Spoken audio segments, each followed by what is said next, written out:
Everything Sports with Aman. New era on this podcast channel, just like how I started. Today's episode will be focused on the NBA, a little bit of NFL. I'll get into NFL after. I'm gonna have football themed episodes. So, like Tuesdays, Thursdays, you get college football and football, and then basketball in some episodes, and then F1, soccer, all that stuff. I'll talk about, and obviously big moves I'll talk about outside of the schedule, but you're gonna get episodes here, shorter episodes on YouTube Monday through Fridays, normally in the afternoon, say around 3 p.m. Pacific time.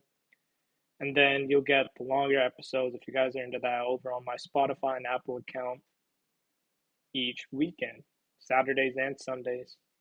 Maybe one of them, but we'll see, man. And I plan on bringing on like SMU football doing well. I plan on bringing on some football players, interviewing them on my podcast. So a lot of great stuff coming to this podcast channel, and I plan on introducing a sports business aspect to my podcast. It's going to be like a weekly, maybe bi-weekly thing where I interview like SMU professors in the sports field or students working in the sports field and just talking about sports business and bringing in like professionals in the industry to potentially interview them. And so plan on doing all this. As that series gets closer, I'll announce when it will debut. But I have stuff lined up, a lot of potential great stuff coming towards this podcast channel. And obviously, that won't be a YouTube exclusive thing. I'll upload it on Spotify, Apple, and of course here on this channel. But without further ado, let's get into the NBA. There's no surprises. There actually is. The Cleveland Cavaliers 11 and 0. No one saw that coming. Darius Garland is back to his All-Star form in 2022. Donovan Mitchell, I mean, he's been an All-Star countless times. He's going to be one this year. MVP level as well. Obviously, no one's going to beat Jokic. Jokic, I believe the Nuggets are on a streak now. They stumbled. People thought their depth stinks and everything like that, but Jokic might actually lead the NBA in points, rebounds, and assists at the end of the season. And voter fatigue, people that deny that it's not a thing, it is a thing. And so if Jokic beats that somehow, man, unbelievable talent for sure. But I mean, the Cleveland Cavaliers being 11 and 0 going into the season, Jarrett Allen, I feel like for the past year or so, good amount of time, he's been mentioned in trade talks, and we'll get into everything, all trade rumors and that stuff towards the end of this episode. But Jarrett Allen, he was an All Star in 2022. Don't forget that, along with Darius Garland in Cleveland, and so ever since then, those guys have been struggling. And Evan Mobley was this time to finally perform. And is he going to be an All Star? I believe he will because, I mean, if Wembanyama didn't exist, to be honest, Mobley would be in Defensive Player of the Year talks because if you saw what he did against Brooklyn, like it was special because the Cavs were up 15 and then went down 14. And then we're like, whoa, are the Brooklyn Nets going to be the team to spoil this incredible start? Then Mobley locked in defensively, got a double-double, just insane stuff from him. And so can he take the next step? He is doing it so far. And if you look at the upcoming opponents, like the next 4 games, next 3 to 4 games are winnable. And then you have the Boston Celtics. If they get past Boston, could they potentially beat the Warriors 24-0 start? And so they might be 19-1, 18-2 through 20 games because obviously 10 games, the first 10 games of the season, small sample size, anything can happen. Like the Bucks are struggling. Do we expect them to miss the playoffs? No, but obviously there's a lot of questions there, which we'll get into as well. And so it's honestly crazy stuff in my opinion because you look at the West as well. And I mean, the West has always been the better conference in my opinion, but it's becoming more apparent now, especially when the Cavs and Boston Celtics are the only two teams with winning records in the East. After that, everyone's below 500. And it's just crazy to notice because you can look at all previous standings and compare the teams in the East, their records versus the West. I know years ago, 2014, 2015, 38 and 44 was the 8 seed in the East. Like, Could that mean parity in the East? Or, I mean, Eastern Conference, when I look at those teams, they're more defensive minded. Really, they are worried about pace because that's what the Cavs and obviously Celtics are good at, but it's more like defensive basketball. And Western Conference it's like more free flowing in a way. And so it's interesting to draw parallels there. And you look at the West, this is the first time since 2018 the Warriors and Cleveland Cavaliers are on top of their respective conferences. And could that mean a Warriors Cavaliers finals? I was talking to my buddies earlier today, and we were saying like it would be crazy if it's a Warriors Cavaliers finals again, but that didn't feature LeBron James. And obviously times change, and we all know he's on the Lakers, obviously. When you look at those Warriors Cavaliers rivalries, 2015 finals, 2016 finals, 2017 finals, 2018 finals, it was Curry versus LeBron. Obviously, Durant was a huge player introduced to the fold in 17 and 18. But you look back at those players, it's been the Warriors' big three. Now it would be Steph and Draymond instead of Clay, of course, versus LeBron and the Cavaliers. And so it would be quite funny to see a Warriors Cavaliers finals game that still features Steph, but not LeBron. And so that just shows that we're entering a new era, and it's gonna be entertaining. I feel like if they can keep it up. Obviously, 10 games is different, but the one thing on the Warriors' record when they first started 5-1 and everything was they didn't really play any good teams, but they went 2-1 between the Celtics, Cavaliers, and Thunder. And the reason why I think the Cavaliers are more legit now is because they've played great teams so far already. They trounced the Warriors, and the Warriors responded by beating the Thunder. Of course, like guys, I get it. Chet Holmgren was hurt early in the game, but the Warriors were up by 30, squandered it, was up by 6, but then they showed resolve. And the way Steph Curry was shooting in the second half, I don't think Chet Holmgren could have stopped that. And then for Boston, of course, they missed Jaylen Brown or Kristaps Porzingis, but they still have two players that were an all-star and then a third player that's an all-star caliber player. So, of course, Jaylen Brown missing was such a huge thing for them. But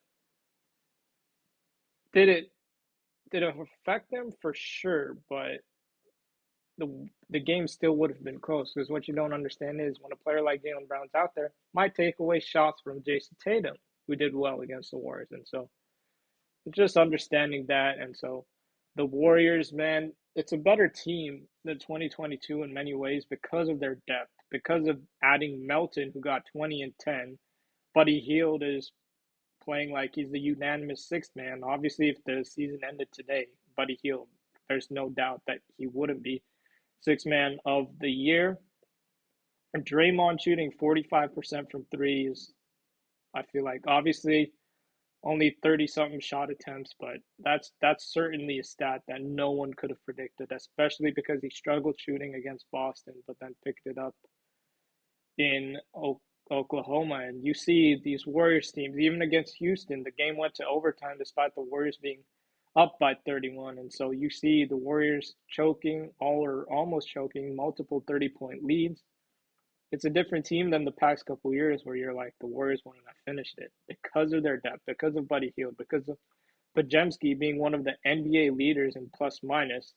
Because of that, the Warriors are showing resolve and they're not likely to lose them. The Milwaukee Bucks, they're struggling.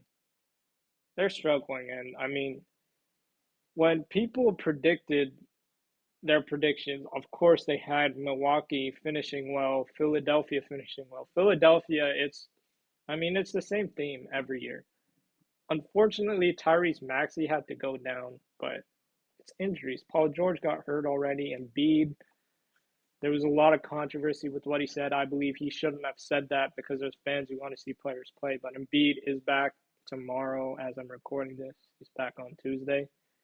So they're 2-7. I believe they should pick him up because Paul George and Embiid, that duo, should be deadly.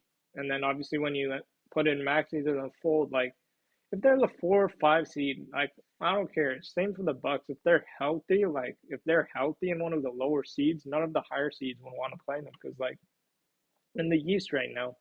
Cavaliers, I said, are legit. Boston's, of course, legit. And then you got Pacers and Magic. And then Knicks, Heat in that order. And so, obviously, I don't think the Bulls will stay in as a playing spot. I don't think the Nets will. I don't think the Hornets might. I don't think the Pistons will. And so, I feel like the Sixers, Bucks, they'll find their groove for sure. But as for the Bucks, man, Damian Lillard had an off night last time. Giannis had 43 points, and there's reports, and we'll get into the short trade rumor segment of, I mean, Giannis. It's been a thing the past couple of years. Is he going to stay? Is he going to leave? And there's reports that the Bucks are willing to trade Giannis, and they would only trade Giannis if Giannis asked for it. And there's two sides of the story in terms of Golden State Warriors. Is it you roll with what's been working so far, or you add Giannis? Because Kevin Durant's the ultimate plug and play player because he can shoot, he can play defense, he's 7 feet, he can literally do it all. But as for Giannis, you need to find chemistry, and I believe Lillard, Giannis, despite Lillard's cold game last game, I believe they've been doing well. It's depth because when you sign two $50 million players or whatever they're getting paid, you sacrifice some depth, you sacrifice somewhere. And I know Giannis's attachment to Chris Middleton, Brook Lopez, but is it time to trade one of those? Because I've always stressed on this podcast and to my friends that the reason why the Nets didn't work, the reason why the Rockets didn't work, and the reason why the Suns didn't work the past couple seasons, and obviously they're off to a great start right now. I think they're obviously one of the best teams. It's what's crazy about it is I feel like chemistry is lost nowadays. You can't just pair whatever stars together. You need chemistry. When it's a team sport, chemistry is the thing that matters. Baseball is technically a team sport, but you can pair five superstar batters together, have great pitching and whatever, and still win. And when you have superstars on the roster like baseball, it could work. But when it's basketball, when it's football, when it's like the ultimate team sport, depth is important, chemistry is important. That's why the Warriors are doing well. That's why, like, Cavaliers, some people view Donovan Mitchell as like a high end star, superstar, whatever you want to call it. He still has a great supporting cast. So all these teams, they have great depth and great chemistry. Obviously, Celtics, you want to say it's a super team, but they have chemistry regardless. Because if they had the same players and chemistry didn't exist, the Celtics wouldn't be the Celtics.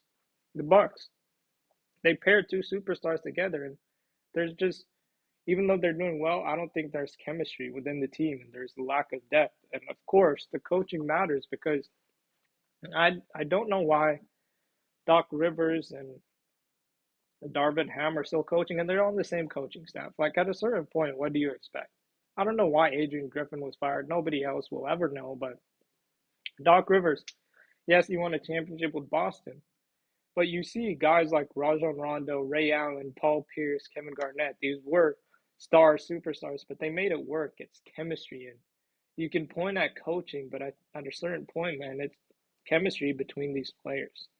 And I feel like with the Nuggets, I'm just talking about recent championships. Like, there was no need for the Bucks to trade Drew Holiday, and Drew Holiday has said on numerous occasions he gets why they traded for him because he's Damian Lillard. But Drew Holiday, that was a perfect player with the Bucks. You had defense, you had depth, but when you sign guys like Damian Lillard, have Giannis on the roster, still have Chris Middleton's salary, Brook Lopez's salary, you're like, what's going on here? Can't sign any depth. The Suns had that problem, but you see guys like Tyus Jones, Eric Gordon was there, and a lot of great pieces. And so we'll see what happens with the NBA season. Could Giannis request a trade to the Warriors? Minus me being a Warriors fan, even if it's not to the Warriors, I think he should to a contending team. And it's unfortunate Dame would essentially be a casualty in this sense because, of course, the Blazers are a rebuilding team right now. But I mean, he loved Portland, and so it would be another Portland situation in Milwaukee where stars might want to play with him, but it's going to be the same cycle of not winning in the playoffs because he's like the only guy that performs in the clutch. And so we'll see what happens in Milwaukee, and it'll be unfortunate if Giannis does indeed request a trade because Damian Lillard just sitting there like he wanted to go to Miami, but Portland didn't want to send him there. And so it's an unfortunate situation. Could this mean if Giannis is traded, could this mean just a huge overhaul, waiting till Middleton and Brook Lopez, waiting till their salaries expire and then trading Dame? Like, who knows? If Giannis requests a trade, my hot take will be that Damian Lillard is also going to be out the door. Maybe not this season, but for sure in the offseason if Giannis indeed does request a trade. So many NBA topics to talk about. We'll talk about them during the week. Of course, there's NFL, college football. Just stay tuned. A lot of big things coming to the podcast. Thank you for listening and tune into my sports content daily.